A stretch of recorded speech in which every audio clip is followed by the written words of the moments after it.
चलिए ठीक है, महानदी बेसिन से संबंधित चीज़ें क्या हो गई हैं, कंप्लीट हो गई हैं। अब हम लोग आएंगे दंडकारण्य प्रदेश के बारे में। ठीक है, अब हम लोग देखेंगे किसके बारे में, तो दंडकारण्य प्रदेश के बारे में। ठीक है,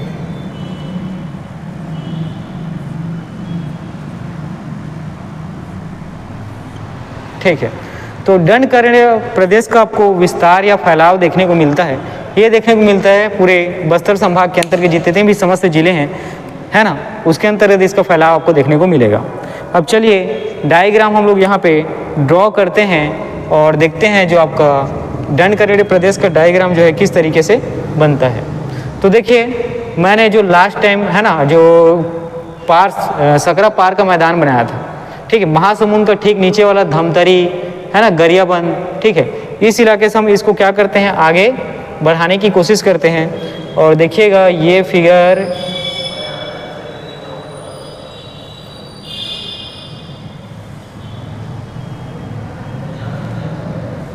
ठीक है, यहाँ आपका ये वाला हिस्सा ऊपर में आ जाएगा और इसी तरीके से चीज़ें इस तरीके से आगे बढ़ती जाएंगी।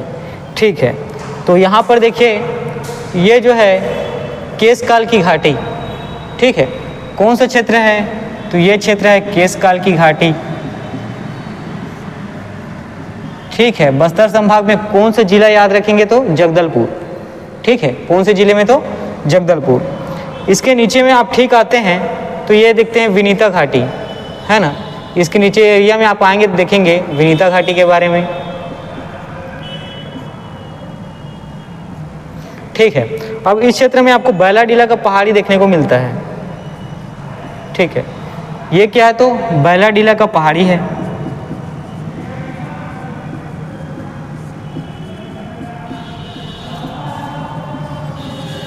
ठीक है, इसी में हम लोग ऊपर वाले एरिया में देखते हैं तो यहाँ पर आपको पठार देखने को मिलता है। किसका, तो बस्तर का पठार देखने को मिलता है।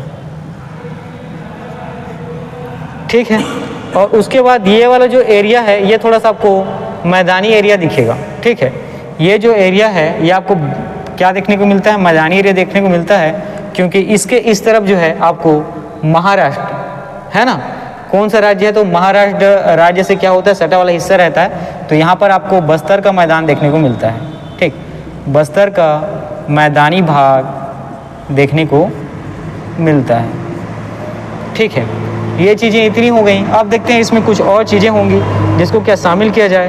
तो हाँ, ये वाले एरिया में याद रखेंगे, ठीक है, ये इतने एरिया में आपको अबूझमाड़ की पहाड़ी देखने को मिलता है।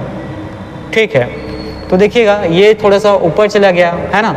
एक चीज़ आप याद रखेंगे कि ये जो मैप बना है ये, ठीक है, ये क्या तो मापन आधारित नहीं है। ठीक है, ये केवल समझने और समझाने के पे बेस बनाया गया है। ठीक है, ये एक्यूरेट नहीं है, ऑथेंटिक नहीं है। इसको समझने के लिए चीज़ों को हम लोगों ने क्या किया है ना, एक ऐसे पॉइंट पे क्या किया है, स्टेबल कर दी है जहाँ से चीज़ें आपको अच्छे तरीके से समझ में आए।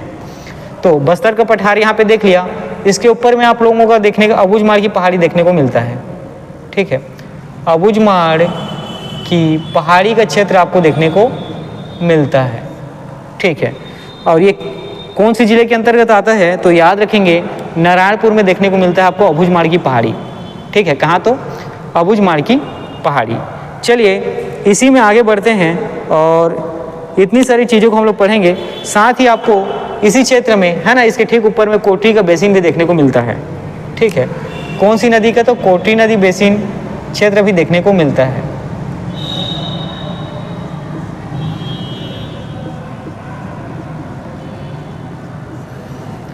ठीक, देखिए तो दंडकारण्य में आप लोगों ने देखा, ठीक, बैलाडीला की पहाड़ी ये आपको कहाँ देखने को मिलता है, दंतेवाड़ा जिले में। ठीक है, साथ ही बस्तर का मैदान का भाग ये पश्चिमी हिस्सा है किसका, तो याद रखेंगे पूरे छत्तीसगढ़ का दंडकारण्य का पश्चिमी हिस्सा है, बस्तर संभाग का पश्चिमी हिस्सा है। साथ ही इस सीमा के बाद आपको महाराष्ट्र राज्य क्या होता है, सीमावर्ती राज्य के रूप में दिखता है। ठीक है, और ये कोटरी नदी बेसिन है ना, ये दंडकारण्य के पश्चिमी सीमा का निर्धारण भी करती है। ठीक है, साथ ही अबूझमाड़ की पहाड़ी आपको देखने को मिलता है नारायणपुर में। साथ ही इसके ऊपर तरफ हिस्सा में, ठीक है, इसके ऊपर हिस्सा में जब आप आते हैं कांकेर में, तो आपको अंतागढ़ के आसपास में भी क्या देखने को मिलता है, गड़िया पहाड़ देखने को मिलता है। ठीक है, तो ये अबूझमाड़ की पहाड़ी हो गई, बस्तर का पठार हो गया, बैलाडीला की पहाड़ी हो गई, केशकाल घाटी हो गई, विनीता घाटी और बस्तर का मैदानी भाग। इन सभी से ही मिलकर, है ना, आपका दंडकारण्य प्रदेश क्या हुआ है, बना हुआ है। ठीक है, या इन सभी,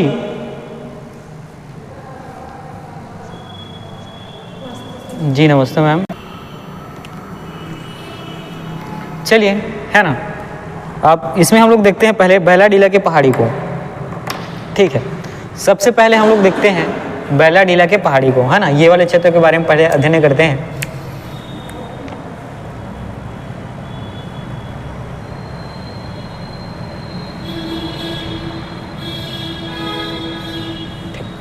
तो बैलाडीला की पहाड़ी, इसका विस्तार आप देखेंगे तो ये देखने को मिलता है कहाँ, दंतेवाड़ा में। ठीक है, बैलाडीला की विस्तार आप देखेंगे तो आपको दंतेवाड़ा जिले के अंतर्गत देखने को मिलेगा। ठीक है, कहाँ, तो दंतेवाड़ा जिले के अंतर्गत। और इसकी जो सबसे ऊंची चोटी है, ठीक है, जो बैलाडीला पहाड़ी की जो सबसे ऊंची चोटी है,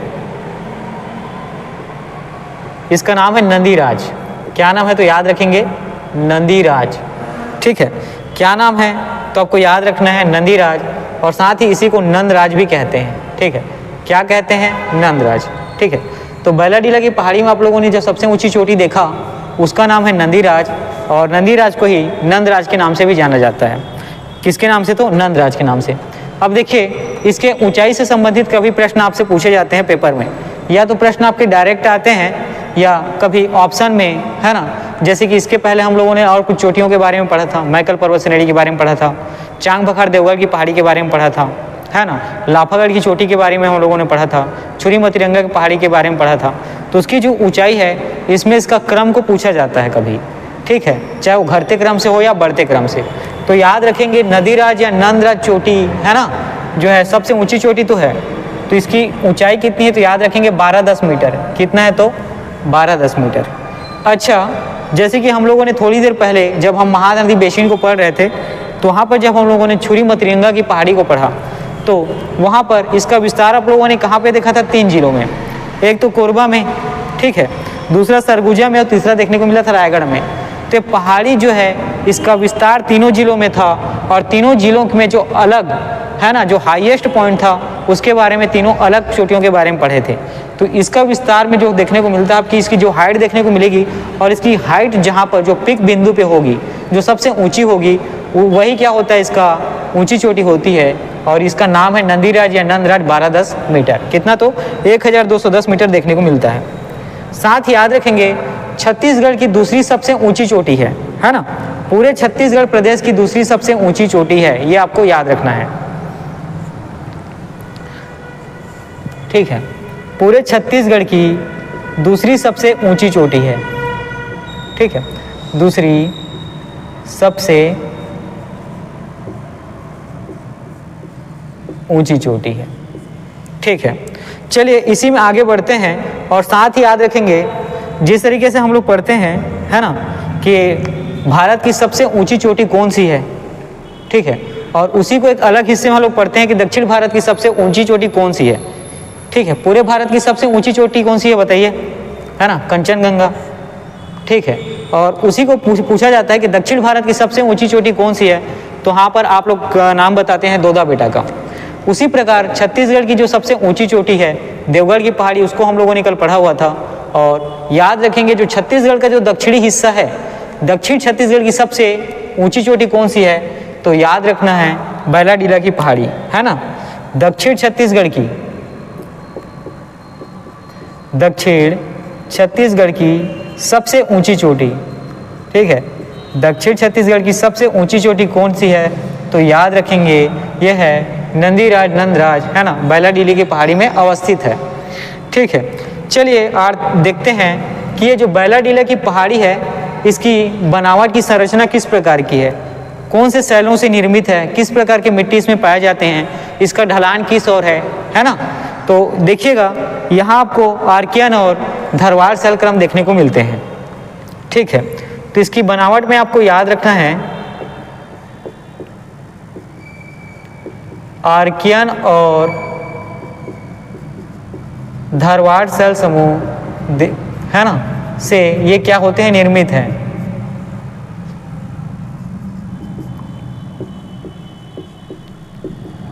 ठीक है, इतनी चीज़ें आपको समझ में आई होंगी कि जो बैलाडीला की पहाड़ी है ना, उसकी बनावट संरचना के बारे में आपको देखते हैं तो आपको क्या देखने को मिलता है, आर्कियन और धरवार सेल समूह से निर्मित देखने को मिलते हैं। ठीक है, और इसी में चलिए आगे बढ़ते हैं और देखेंगे। ठीक है, धरवार सेल समूह जब भी बातें होती हैं, है ना, तो मैंने आप लोगों को जब हम लोग पीएससी की क्लासेस चल रही थी उस दौरान बताया था, तो इसमें से आपको क्या प्राप्त होती है, लौह अयस्क की प्राप्ति होती है। किसकी? तो लौह अयस्क की प्राप्ति होती है। तो जब धरवार सेल समूह आया है तो यहाँ पर आपको क्या मिलेगा, तो लौह अयस्क आपको यहाँ देखने को मिलते हैं। ठीक है, तो याद रखेंगे यहाँ पे सर्वोत्तम किस्म का लौह अयस्क आपको देखने को मिलता है। कैसा? तो सर्वोत्तम किस्म का। ठीक है, सर्वोत्तम किस्म का, जिसको हम लोग उच्च कोटि का कहते हैं, उच्च कोटि का लौह अयस्क देखने को मिलता है। ठीक है, उच्च कोटि का लौह अयस्क आपको देखने को मिलता है।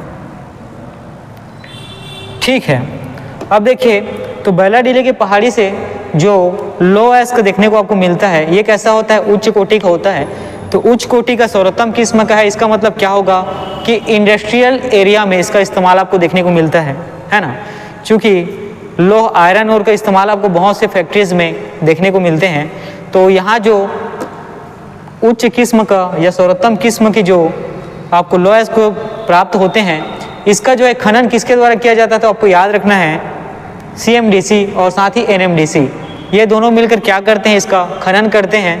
जो पहाड़ी से क्या करते हैं, वो लौह अयस्क निकालने का कार्य करते हैं। ठीक है, तो बैलाडीला की जो लौह अयस्क है, इसका इंडस्ट्रियल या कौन सी ऐसी सरकारी संस्था है जिनके माध्यम से लौह अयस्क का निष्कासन किया जाता है और जिसका प्रयोग आपका इंडस्ट्रियल क्षेत्र में, है ना, किया जाता है, तो याद रखेंगे NMDC जो है इसके लौह खनन का कार्य करती है। ठीक है, कौन? तो NMDC।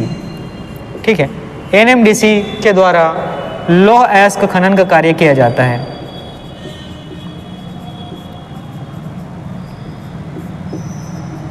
ठीक है, अब इसी में हम लोग आगे देखेंगे तो देखिए अब लौह अयस्क का निष्कासन किसके द्वारा किया गया, NMDC ने तो कर दिया। अब ये जो लौह अयस्क मिला है, ठीक है, ये जो लौह अयस्क मिला है इसको विशाखापट्टनम से, है ना, बंदरगाह के माध्यम से कहाँ भेजते हैं, तो जापान। ठीक है, तो लौह अयस्क का याद रखना है आपको, लौह अयस्क को विशाखापट्टनम बंदरगाह से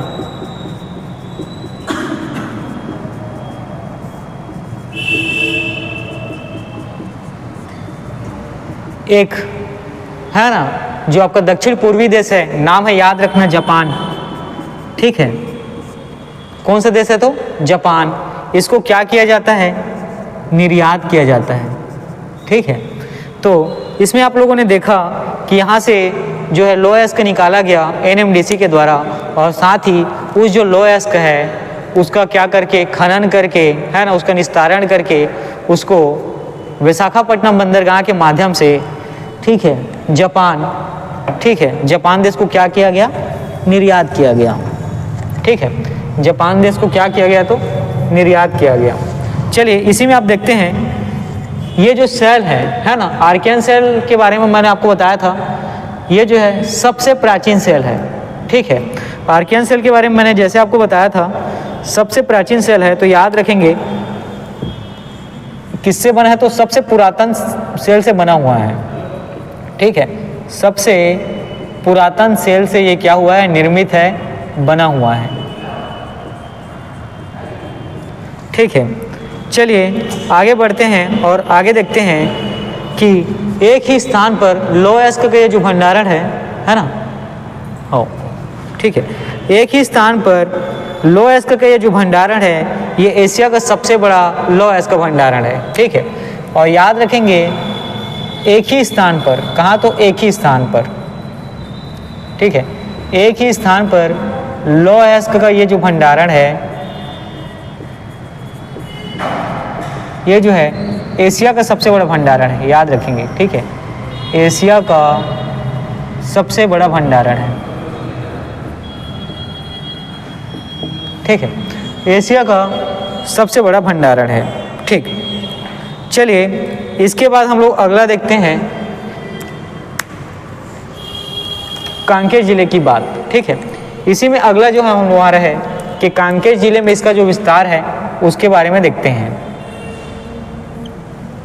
ठीक है। तो कांकेर में आप देखेंगे मलाज कुंडम जलप्रपात आपको देखने को मिलता है। इसके विस्तारित भाग में कांकेर में आपको मलाज कुंडम जलप्रपात देखने को मिलता है, ठीक है। क्या? तो मलाज कुंडम जलप्रपात देखने को मिलता है, ठीक है। और याद रखेंगे मलाज कुंडम जलप्रपात कौन सी नदी में है? तो याद रखेंगे दूध नदी में है। कौन सी नदी में है? तो दूध नदी में, ठीक है। मलाज कुंडम जलप्रपात कौन सी नदी में है? तो आपको याद रखना है दूध नदी में है। और साथ ही है ना, चलिए इतनी चीज़ें हो गई। अब हम लोग आगे बढ़ते हैं और अबुझमाड़ की पहाड़ी के बारे में देखते हैं, ठीक है। इसके बाद जो आपका अगला है वो है अबुझमाड़ की पहाड़ी, ठीक है। इसमें हम लोग आगे बढ़ते हैं और अबुझमाड़ की पहाड़ी के बारे में देखते हैं।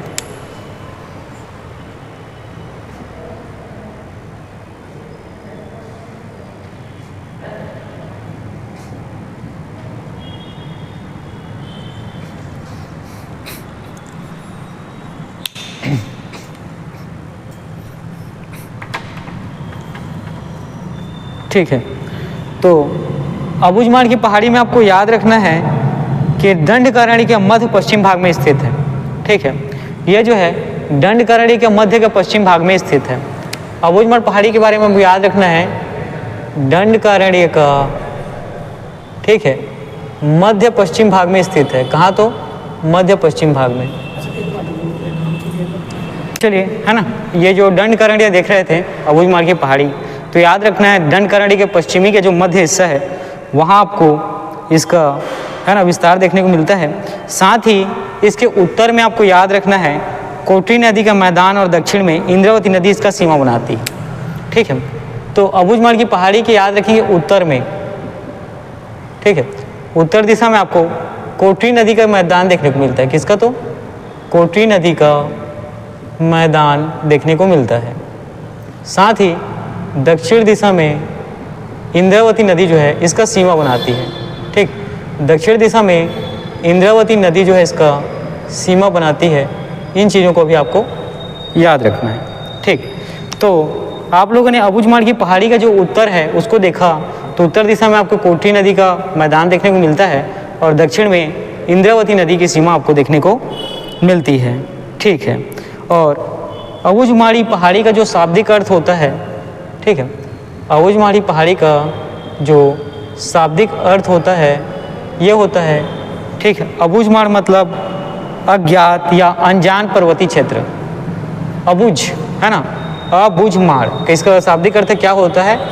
अज्ञात या, ठीक है, अज्ञात या अनजान, ठीक है।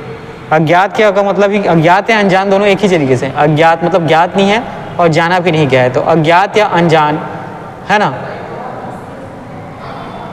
पर्वत, ठीक है, ये इसका क्या होता है? शाब्दिक अर्थ होता है, ठीक है। और याद रखेंगे अबुझमाड़ की पहाड़ी को छत्तीसगढ़ का चेरापूंजी की संख्या दी गई है, ठीक है। अबुझमाड़ की पहाड़ी को आपको याद रखना है छत्तीसगढ़ का चेरापूंजी की संख्या दी गई है, ठीक है। अबुझमाड़ की पहाड़ी को आपको याद रखना है छत्तीसगढ़ की चेरापूंजी के नाम से जाना जाता है, ठीक है। छत्तीसगढ़ की चेरापूंजी के नाम से जाना जाता है, तो कौन सा? तो अबुझमाड़ का जो क्षेत्र है। और छत्तीसगढ़ के चेरापूंजी इसलिए किया जाता है क्योंकि ये छत्तीसगढ़ में सर्वाधिक वर्षा वाला स्थल है, ठीक है। छत्तीसगढ़ में सर्वाधिक वर्षा वाला स्थान है। छत्तीसगढ़ में सर्वाधिक वर्षा वाला स्थान है, ठीक है। चलिए इसी में आगे जाएंगे और आप देखेंगे कि इसी पर्वत श्रृंखला के कारण नारायणपुर सर्वाधिक वर्षा क्षेत्र के अंतर्गत आता है, ठीक। देखिए इसी पर्वत श्रृंखला के कारण नारायणपुर जो है सर्वाधिक वर्षा प्राप्त करता है, क्योंकि है ना जो अरब सागर से, ठीक है, जो जलवायु है ना, जो वर्षा वाली पवनें हैं वो क्या होती हैं? अरब सागर से जब निकल के इस एरिया में है ना केरल से प्रवेश करते हुए जब आगे आती हैं तो अबुझमाड़ की पहाड़ी क्या करता है, उन हवाओं को, वर्षा करने वाले हवाओं को क्या करता है, उसके गति को इस क्षेत्र में अधिक समय तक है ना धीमा करके रोके रखता है। और जितनी समय तक क्या होती है हवाएं इस क्षेत्र में रुकती हैं, तब तक यहाँ इस क्षेत्र में क्या होता है, वर्षा आपको देखने को मिलता है। ठीक है, अब इस पहाड़ी की ऊंचाई जो है देखिएगा, जो अबुझमाड़ पहाड़ी की ऊंचाई है, याद रखेंगे ये आपको 600 से 800 मीटर के मध्य देखने को मिलता है। कितना, तो 600 मीटर से 800 मीटर के आसपास। ठीक, तो अबुझमाड़ पहाड़ी का जो ऊंचाई है ये आपको 600 मीटर से 800 मीटर के आसपास देखने को मिलता है। साथ ही याद रखेंगे ये एक विच्छेदित पठार है। कैसा है, तो याद रखेंगे विच्छेदित पठार। ठीक है, कैसा पठार है, तो याद रखेंगे विच्छेदित पठार है ना। कैसा पठार है, तो याद रखना है विच्छेदित पठार है। और याद रखेंगे ये जो क्षेत्र है ना, ग्रेनाइट और निश शैलों से निर्मित है। ठीक है, क्या याद रखेंगे आप, ग्रेनाइट और निश शैलों से निर्मित है ना, ग्रेनाइट और निश शैलों से निर्मित है। ठीक है, ग्रेनाइट और निश शैलों से निर्मित है।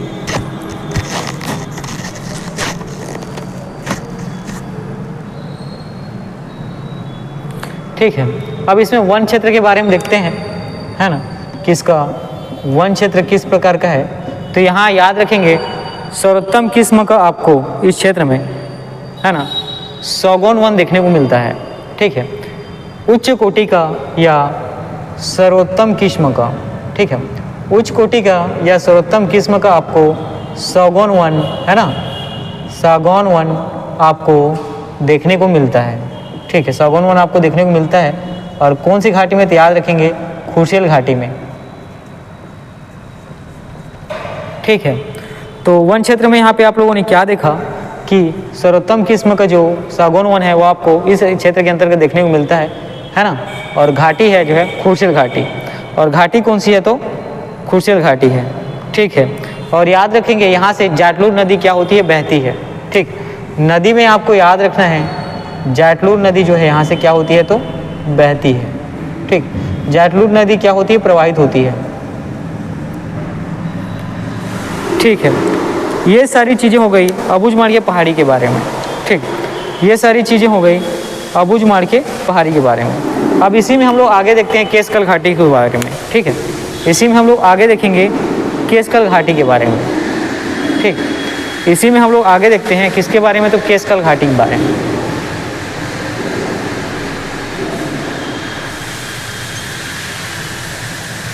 ठीक है, तो केसकल घाटी का विस्तार आपको देखने को मिलेगा कोंडागांव जिले में। ठीक, केसकल घाटी का विस्तार आपको कहाँ देखने को मिलता है, तो याद रखेंगे कोंडागांव में। ठीक है, कोंडागांव जिले में केसकल घाटी का विस्तार आपको देखने को मिलता है। ठीक है, और ये जो केसकल घाटी है इसका जो नामकरण है, केसलू नामक व्यक्ति जो है शेर से युद्ध करते हुए मारा गया था। ठीक है, इसी घाटी के क्षेत्र में, ठीक है, इसी घाटी के आसपास के क्षेत्र में, ठीक है, इसी घाटी के आसपास क्षेत्र में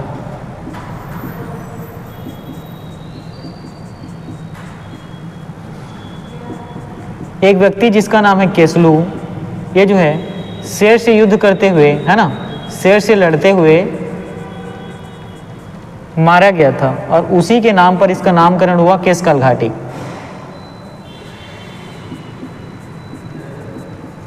ठीक है, तो यहाँ पर आप लोगों ने केसकल घाटी के नामकरण से संबंधित चीज़ों को देखा। तो यहाँ पर आप लोगों ने क्या देखा कि इसका विस्तार जो है कोंडागांव में देखने को मिलता है, और साथ ही इसी घाटी के आसपास का क्षेत्र जो है केसलू जो है ना, केसलू नाम का एक व्यक्ति होता है। ठीक, केसलू नाम का एक व्यक्ति होता है, ये शेर से लड़ते हुए क्या होता है, मारा गया था। ठीक है, और केसकल घाटी को, ठीक है, एक उपनाम से पुकारते हैं जिसको, है ना, बस्तर का प्रवेश द्वार कहा जाता है। केसकल घाटी को एक उपनाम से पुकारते हैं जिसको हम क्या कहते हैं, बस्तर का प्रवेश द्वार। ठीक है, बस्तर का प्रवेश द्वार उपनाम से केसकल घाटी को जाना जाता है। साथ ही केसकल घाटी में मोड़ों की संख्या से संबंधित प्रश्न एक बार पीएससी में पूछा गया है, ठीक है। किसमें? तो पीएससी में। तो केशकाल घाटी में मोड़ों की संख्या कितनी है? तो यहाँ पर आपको याद रखना है 12 मोड़ देखने को मिलते हैं। कितने? तो 12, ठीक है। केशकाल घाटी में कितने मोड़ हैं? तो याद रखना है 12, ठीक। और यहाँ पे आपको तेलिन घाटी है ना, देखिए केशकाल घाटी को एक चीज़ और याद रखना, फूलों की घाटी के नाम से भी जाना जाता है, ठीक। केशकाल घाटी को फूलों की घाटी के नाम से भी जाना जाता है ना। केशकाल घाटी को फूलों की घाटी के नाम से जाना जाता है। साथ ही तेलिन घाटी है ना, साथ ही यहाँ पे आपको तेलिन घाटी देखने को मिलता है। केशकाल घाटी में आपको तेलिन घाटी भी देखने को मिलता है, ठीक है। ये कहाँ है? तो याद रखेंगे कोंडागांव, ठीक है, कोंडागांव। इसी के आसपास में आपको क्या देखने को मिलता है? तेलिन माता का मंदिर देखने को मिलता है। तेलिन घाटी में ही तेलिन माता मंदिर स्थित है, ठीक है। तेलिन घाटी में ही आपको याद रखना है तेलिन माता मंदिर स्थित है, ठीक है। तेलिन माता मंदिर क्या है? तो स्थित है, ठीक है। तेलिन घाटी में ही तेलिन माता मंदिर क्या है? तो स्थित है, ठीक है। और साथ ही जो केशकाल घाटी है इसके बारे में याद रखेंगे, छत्तीसगढ़ का जो बेसिन है, महानदी वाला हिस्सा, और साथ ही बस्तर के पठार के बीच सीमा है ना, सीमा विभाजन का काम करती है या सीमा बनाती है, ठीक है। केशकाल घाटी के बारे में आपको याद रखना है, ठीक है। ये जो है छत्तीसगढ़ बेसिन व छत्तीसगढ़ बेसिन व बस्तर के पठार के मध्य, ठीक है, बस्तर पठार के मध्य सीमा बनाती है। क्या? तो सीमा, ठीक, सीमा बनाती है, सीमा का निर्धारण करती है, ठीक है। और साथ ही केशकाल घाटी को जो है ना, जल विभाजक पर्वत के नाम से भी जाना जाता है, ठीक। जल विभाजक पर्वत के नाम से भी है ना केशकाल घाटी को जाना जाता है, ठीक। तो केशकाल घाटी के बारे में याद रखेंगे, जल विभाजक पर्वत के नाम से भी ये जो है जाना जाता है, ठीक। चलिए इसी में कुछ और चीज़ें देखते हैं। और केशकाल घाटी के कारण ही, ठीक है, केशकाल घाटी के कारण ही है ना जो महानदी जो है उत्तर दिशा की ओर बहती है, ठीक। महानदी जो है उत्तर दिशा की ओर बहती है, ठीक। केशकाल घाटी के कारण ही याद रखेंगे है ना, जल विभाजक के पर्वत के नाम से भी जाना जाता है। तो महानदी जो है उत्तर दिशा की ओर बहती है, ठीक है, महानदी जो है उत्तर दिशा की ओर बहती है। साथ ही ये कौन से है ना जल प्रवाह का विभाजन करती है? तो याद रखेंगे महानदी और गोदावरी, ठीक। महानदी व गोदावरी का जल विभाजन करती है, ठीक है। महानदी और गोदावरी का जल विभाजन, ठीक है, केशकाल घाटी के द्वारा से किया जाता है, ठीक है। यहाँ पर केशकाल घाटी में आपको बक्साइट देखने को मिलता है खनिज के रूप में। केशकाल घाटी में क्या? तो बक्साइट देखने को मिलता है। साथ ही, ठीक है, साल वन के लिए क्या है? तो प्रसिद्ध है। साल वन के लिए क्या है? तो प्रसिद्ध है। कौन? तो केशकाल घाटी, ठीक है। साल वन के लिए जो है केशकाल घाटी जो है प्रसिद्ध है ना, ठीक है। साल वन कहाँ को देखने को मिला था आपको? अब ये केशकाल घाटी में। और सागौन वनो आपको देखने को कहाँ मिला था? तो अबूझमाड़ की पहाड़ी खुर्शील घाटी में, ठीक है। और चलिए आज की क्लास में इतनी ही चीज़ें मैं रखता हूँ, ठीक है। और इसके बाद अगली चीज़ें जो है नेक्स्ट क्लास में आपके लिए रहेंगी, ठीक है। तो यहाँ पर आप लोगों ने क्या देखा कि जो दंडकारण्य प्रदेश है, ठीक है, आज की इतनी क्लासेस रहेंगी। कल इससे आगे हम लोग आगे कंटिन्यू करेंगे, ठीक है। इससे आगे हम लोग कल वाली क्लास में कंटिन्यू करेंगे। तो आज जो चीज़ें देखी उसको हम लोग देखते हैं।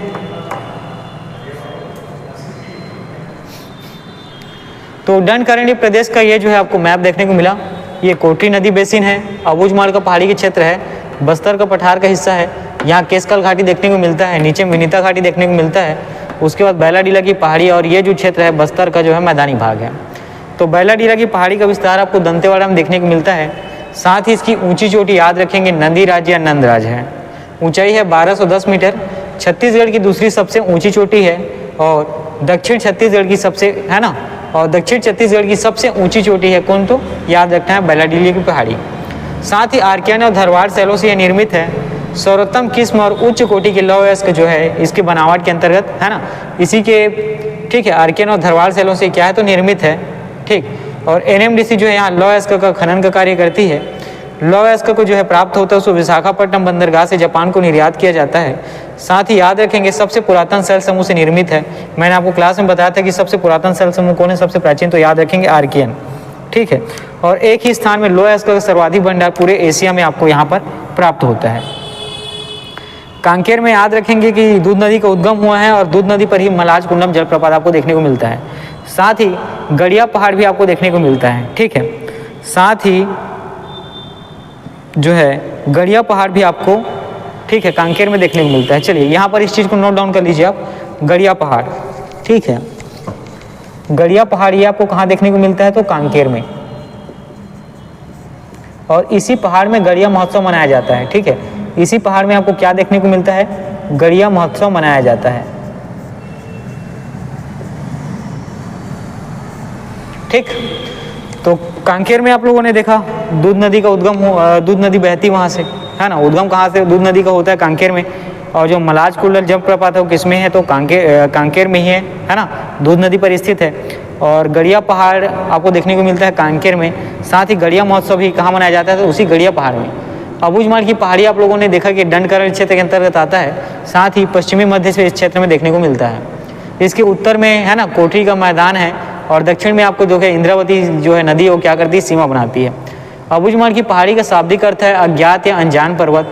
और साथ ही अबूझमाड़ की पहाड़ी को छत्तीसगढ़ का चेरा पूंजी की संज्ञा दी गई है। अब छत्तीसगढ़ की चेरा पूंजी इसलिए कहा जाता है क्योंकि मेघालय का जो चेरा पूंजी वाला एरिया है वो पूरे भारत में सर्वाधिक वर्षा का स्थान है। तो इसी प्रकार छत्तीसगढ़ में सर्वाधिक वर्षा वाला स्थान कौन सा है तो याद रखेंगे अबूझमाड़ का पहाड़ी क्षेत्र। इसकी ऊंचाई आपको 600 से 800 मीटर देखने को मिलती है। पठार किस प्रकार का है तो याद रखेंगे विच्छेदित पठार होता है। ग्रेनाइट और निस शैलों से ये निर्मित है। वन क्षेत्र देखेंगे तो सर्वोत्तम किस्म का जो सागौन वृक्ष है आपको इसके अंतर्गत देखने को मिलता है। और ये देखने को मिलता है आपको खुर्सेल घाटी की जो है ना, खुर्सेल घाटी क्षेत्र में। और यहाँ से जाटलोर नदी जो है क्या होती है, प्रवाहित होती है। अब इसके आगे हम लोग आगे बढ़े और केसकल घाटी के बारे में देखा तो केसकल घाटी को फूलों की घाटी के नाम से जाना जाता है। और विस्तार याद रखेंगे कोंडा गांव में है। इस घाटी के आसपास में तेज केसलू नामक व्यक्ति जो है शेर से लड़ते हुए मारा गया था। इन्हीं के नाम पर ही केसकल घाटी का क्या किया गया है, नामकरण किया गया है। बस्तर का प्रवेश द्वार के उपनाम से भी केसकल घाटी जाना जाता है। यहाँ पर जो मोड़ों की संख्या है उसकी संख्या कुल 12। तेलिन घाटी है ना कोंडा गांव में स्थित है, और यहीं पे तेलिन घाटी में ही तेलिन माता का मंदिर है। ऊंचाई में है, जैसे ही मोड़ आपको खत्म होने को है वहीं पे आपको देखने को मिलता है। और केसकाल घाटी में याद रखना ये छत्तीसगढ़ के बेसिन और बस्तर के पठार के मध्य का सीमा रेखा का निर्धारण करती है। जल विभाजक पर्वत के नाम से जाना जाता है ना। इसी की पर्वत के कारण महानदी जो है उत्तर दिशा की ओर क्या होती है, प्रवाहित होती है। साथ ही महानदी और गोदावरी का जल विभाजन का कार्य इसके द्वारा किया जाता है। बक्साइट खनिज जो है आपको इस क्षेत्र में देखने को मिलेगा। साथ ही साल वन जो है केसकाल घाटी में आपको देखने को मिलते हैं। चलिए ठीक है, इतनी सारी चीज़ों को आप क्या करेंगे, अच्छे से पढ़ेंगे और इसके बाद आगे की चीज़ें जो हैं अगले क्लास में कंटिन्यू करेंगे।